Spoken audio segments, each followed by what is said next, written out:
Les dangers du chantage sur les réseaux sociaux qui conduisent parfois à des drames, particulièrement chez les plus jeunes. Hier, ce sont les parents qui étaient invités à une soirée de sensibilisation.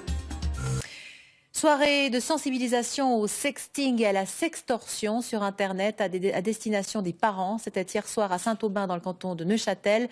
Menée par Projoventoté, la campagne alerte sur les dangers du chantage sur les réseaux sociaux qui conduisent parfois à des drames chez les adolescents. Aurore Chéry.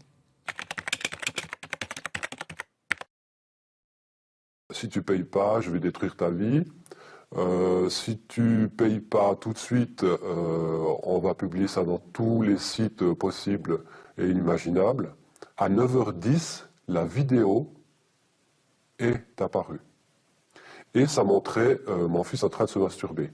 Le décor est planté, les parents sont face à une réalité d'adolescent. Elle a aimé, comme d'hab, la totale. Elle en redemandait la salope. C'est un mec, je connais même pas, et là, il dit des trucs dégueux sur moi, sur Facebook, là, je dois faire quoi? Les ados qu'on rencontre aujourd'hui, ils sont nés avec tout ça dans les mains.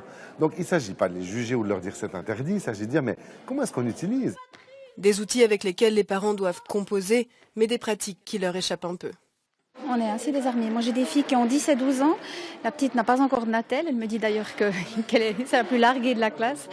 Donc oui, on est désarmés. Ce qui m'a assez surpris, c'est qu'on puisse trouver des formulaires en ligne qui nous permettent de remplir si on a un souci pour pouvoir enlever une vidéo ou autre chose. Et puis il y a les chiffres. Une 60aine de cas ont été dénoncés en 2014 à la police neuchâteloise, mais on est loin du compte. On se doute surtout que le nombre de ces cas est un peu la pointe de l'iceberg, parce qu'effectivement beaucoup des victimes sont trop penauds de devoir s'annoncer, de pouvoir expliquer et ne veulent pas revivre certains traumatismes.